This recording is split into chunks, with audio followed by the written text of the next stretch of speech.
Hi, Brian.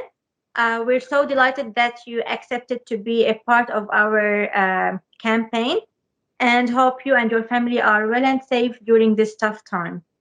Thank you very much. Thanks for having me on. And yeah, it's a strange time, but we're all we'll get through it somehow. I hope so.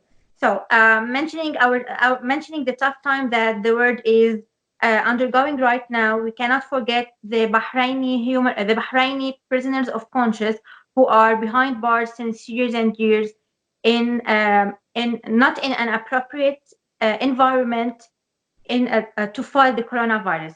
So the Bahraini prisons are overcrowded with political prisoners.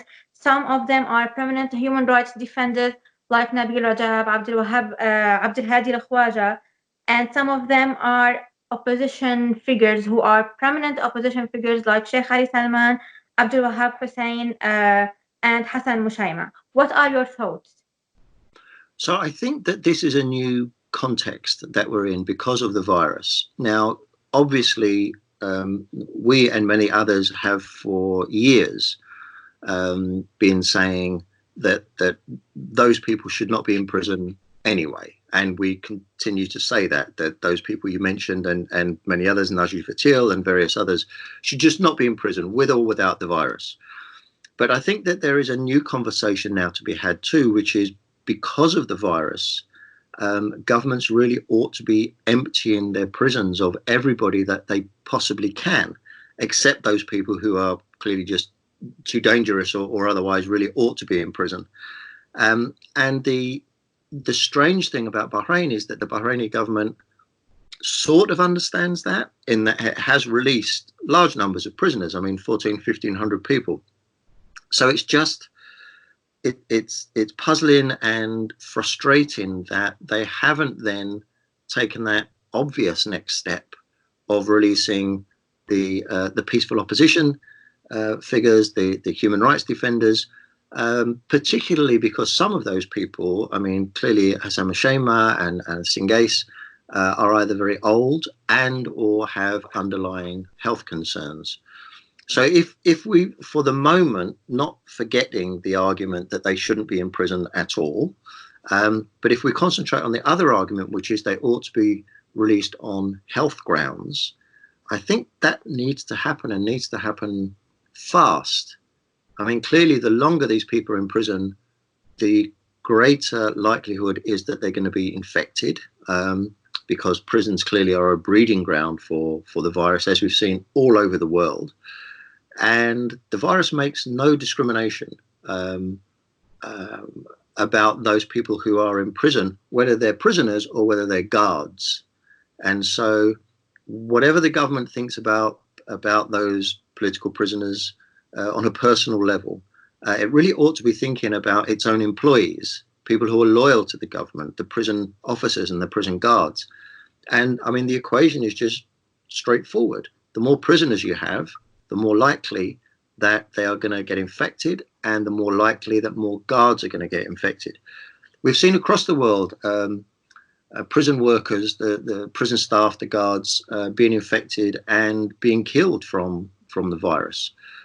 So it just makes sense in if you like, a straightforward health grounds argument for the Bahraini government to release many more prisoners, including those who clearly aren't violent and not a danger to society. And it's a little puzzling that they haven't done that. Mm-hmm. And as you mentioned, the guards who are being infected around the world in prisons, we cannot forget that some voice messages from the Bahraini prisoners were saying that there are not proper measures taken by the prison authorities to protect either the prisoners or the guards. They are not wearing masks, they are not wearing gloves, and there is no social distancing measures taken inside the prisons. And for years, the reports from the Bahraini prisons revealed the non-healthy environment that you were talking about, the spreading of skin diseases, the overcrowding in cells, the privation of basic rights, including but not limited to sunbathing and medical care and treatment. after many prisoners were diagnosed with serious illnesses after they were released from the Bahraini prisons, like some of them were diagnosed with cancer. And just yesterday, some information reported that the political prisoner Ali Sankour lost his ability to hear. He had hearing problems because of the torture he faced, and he was denied a referral to a proper specialist to treat this disability. And we've known for years that the standard of hygiene in Bahrain's prison is unacceptably low, that its prisons are overcrowded. And I mean, quite apart from the virus, there have been problems with other diseases sweeping through the prisons. It's hard to understand the logic of why the Bahraini government want to keep so many people in prison when it's a risk both to the prisoners and to its own employees. And I mean, what happens if some of these very prominent prisoners who are internationally known all around the world, I mean, they are frankly the most famous people from Bahrain. They're Nabil, Abdul Hadi, the others are actually internationally more famous than any of the ruling family in Bahrain. They're the most famous Bahrainis there are. And what happens if some of these very prominent people get infected, and God forbid, what happens if they die still in custody? I mean, this is going to be, apart from it, all the real tragedy of that, it's going to be a huge problem for the Bahraini government. How are they going to explain that the prominent human rights activists, these prominent human rights defenders, died from the virus because the Bahraini government refused to release them? I think there will be a huge international price for the Bahrainis to pay for that, for the Bahraini government to pay if that happens. And I mean, God forbid, we'll pray that wouldn't happen. But the longer those people are in prison in unsanitary conditions, the more likely that is to happen. That's just the truth. I mean, the World Health Organization issued guidance last week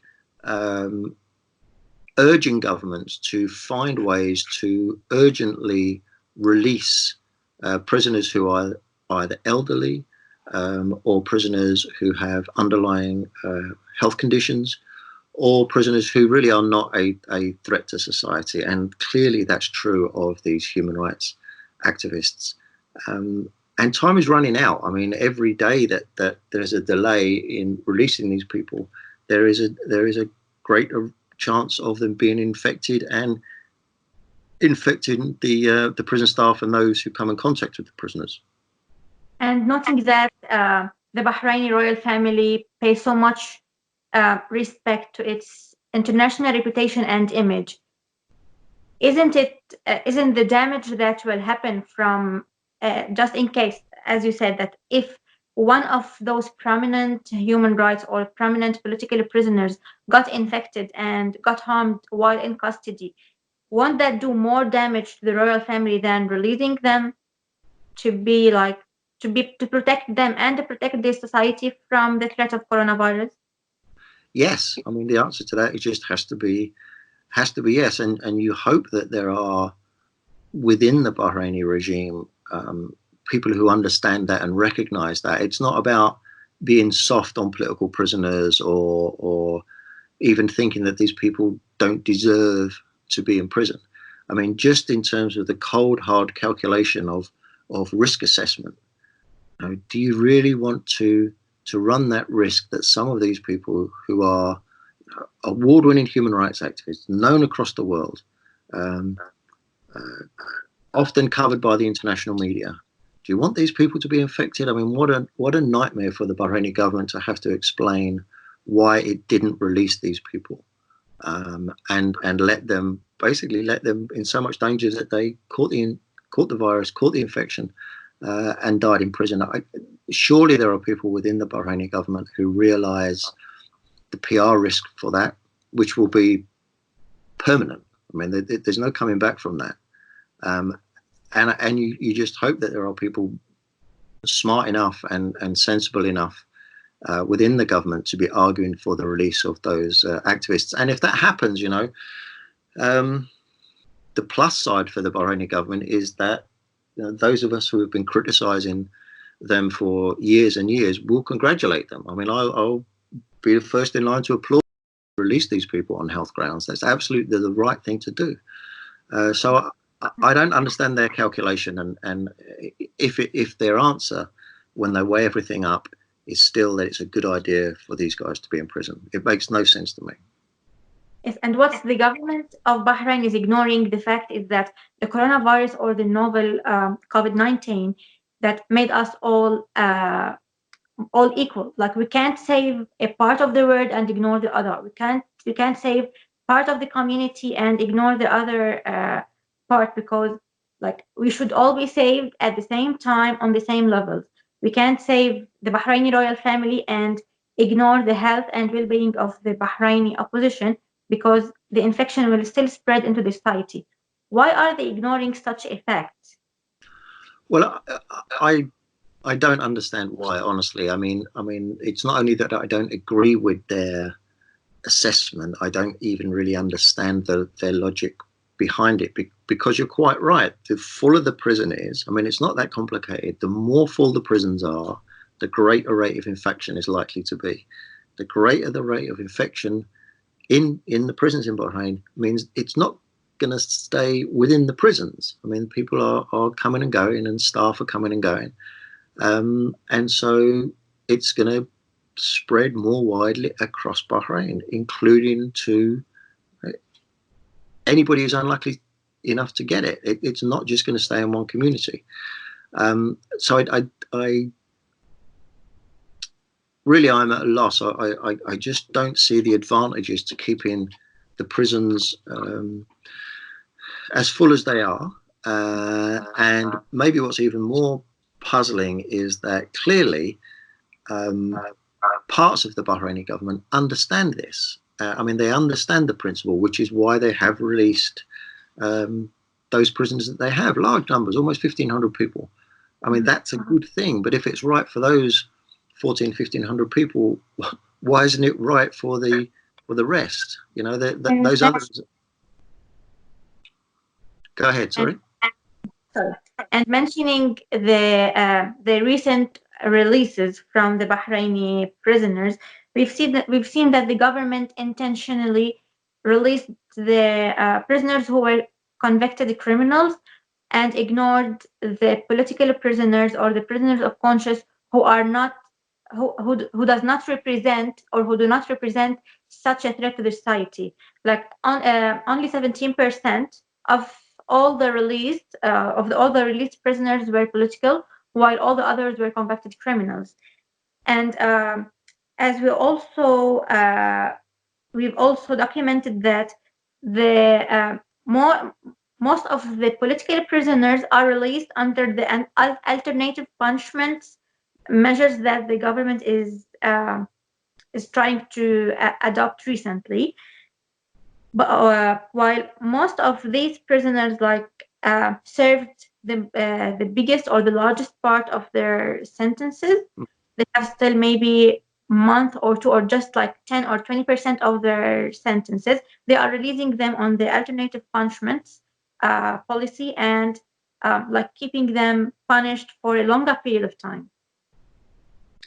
Yeah, I think that the new context offers a way out for the Bahraini government too. I mean, you know, in one sense, this argument has been frozen for 9 or more years, where, you know, human rights groups in Bahrain and outside of Bahrain are pushing for certain prisoners to be released, and the government consistently says no, no, no, and there isn't much movement in that. We keep saying release them, they keep saying no, and it's hard to see what changes that dynamic. But now there is something new in that equation, and if the government wants a way out without losing face, because I understand before now maybe it didn't want to release those prisoners because maybe it thought it made itself look weak, that it was given into pressure from human rights groups, given into pressure from other governments. But it's different now. There is a way for the Bahraini government to release these people and, if you like, keep its ego intact It can say we are releasing these people on health grounds, and everybody will say, good for you. That's the right thing to do. Well done, Bahrain. So this opportunity won't be there for long, because either the virus will be tackled effectively, and you know, that excuse to release people will be gone, or worse, it will go very deep and widespread within the prisons, and you'll see large numbers of prisoners infected and dying, and then clearly it will just be too late. So this is a good opportunity for the Bahraini government to release these guys, while keeping its pride intact, if you like, while saving face, and in fact enhancing its international reputation. So this is an opportunity that none of us saw coming, and might be the only opportunity that the Bahraini government gets. But it needs to act fast, because the virus isn't waiting around for it to make a decision. Mm-hmm. Yes, you're right. In the a few days ago, we've seen the government of Bahrain sent a delegation from the from the NIHR, the National Institution for Human Rights, with the cameras and journalists from the Bahraini TV, just to clear or to whitewash the image in front of the society, saying that our prisons are well equipped and they are disinfected regularly, and all this fabricated news that they were trying to promote. Some detainees challenged these fabrications. One of them was the detained journalist Mahmoud Al Jaziri, and other like athletes or other political prisoners as well challenged these fabrications and sent voice notes from inside the prison saying that those were just lies. We're still in the same miserable environment that we were living before. There is no disinfecting happening to the cells, and we're still suffering. All these prisoners were punished. Mahmoud Al Jaziri was placed in solitary confinement, and others were prevented from calling their families. Uh, How do you comment on that? Well, I think this is a problem that the Bahraini government has created for itself, really, over the years, by consistently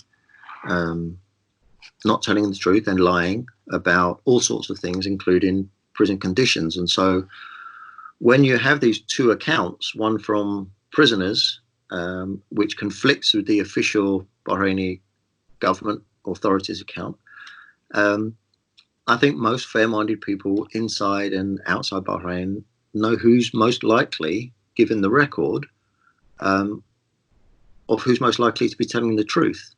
I mean, the problem for the Bahraini government is that really nobody's going to believe their version of it, except people who want to, who are determined to be loyal to the government. But any objective third-party person isn't going to believe them, because they know that for years they have such a history of consistently lying, and keeping out people from the outside who want to go in and report the truth. So human rights groups, as we know, have not been allowed in for years. It's very difficult, almost impossible, for the international media to go in and do such an investigation. It would be very different if the journalists who'd gone in and inspected the prisons and seen whether or not the hygiene levels are really what the Bahraini government claims they are. If they'd been some international journalists, then fine, that's a different assessment. But when it's Bahraini state media, which doesn't have a great record in telling the truth, then you have to be very skeptical. Once a government starts shutting out in the international media, human rights groups, I haven't been allowed into Bahrain for 7 years now, and it's not just me, other human rights groups too. It's sort of a waste of time, I think, them doing that whole charade of bringing in, its national human rights body, which again lacks credibility, its own state media journalists. Like, what's the point? If you're going to do that, get some independent voices in there to do the assessment, because given the two accounts, we've known from past experience that that prisoners are just much more likely to be telling the truth than the state media is. Okay. And what is your message today to the government of Bahrain and to the Bahraini people who are still fighting for their rights and freedoms? Well, to the government of Bahrain, I just think that this is a different conversation now. It's not just me and the others saying the same old thing year after year, that, you know, these are the reasons to release Nabil and Hassan Mashema and Abdul Hadi and Najib Fatil and Sheikh Ali Salman and the others. This is different. We're saying something different, and you ought to listen differently. This is now around not just their health, but the health of your employees and of Bahraini society, which includes you. I mean, not to oversimplify, but the more prisoners you have, actually, the more likely members of the ruling family are likely to get the virus, because if it spreads in the prisons, it's going to spread outside, and nobody, as we've seen, is untouchable. The British Prime Minister's got it, right? So you cannot wall yourself off. The thing to do is to do the testing, do the social distancing, and of course empty your prisons as much as you can, because these are breeding grounds for the virus. So that's what I would say to the Bahraini government. Just think about this in a different way now, because we all have to think about things in a different way. And this is your next sensible, smart, right move. In terms of the Bahraini people, it's been a long struggle, and clearly it's not over. I mean, there is more to the Bahraini story than both what happens with these months around the coronavirus. Long struggles I've seen. I'm old enough, I've seen long struggles, whether it's the anti-apartheid movement or the American civil rights movement or what happened in Northern Ireland. These things take generations, and you just have to keep at it, keep pushing for reform. I know clearly it's very difficult and dangerous for people to do that. But I frankly, I don't really think it makes much difference what I say. If I tell the Bahraini people to keep at it, keep agitating, or I don't, I think they're going to do it anyway. And they should. And these dictatorships, these regimes crumble pretty fast. I don't know how many of your people watching will remember 1989, 1990, 1981, but the Soviet Union just really fell almost literally overnight, as did apartheid South Africa.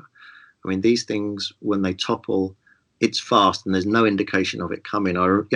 If those people watching remember back to, say, February the 10th, 2011, the idea that within a few days there would be hundreds of thousands of people out on the street challenging the government. I mean, there was no indication really of it happening beforehand. So these things can happen very fast, and when they do, these governments, look like they're strong, but actually turn out to crumble pretty quickly. Okay. Thank you, Brian, for this interview. I really enjoyed this chat, and I wish that we had longer time, and I'm glad that you are part of this campaign. Thank you very much. Thank you very much for the chance. Thanks a lot.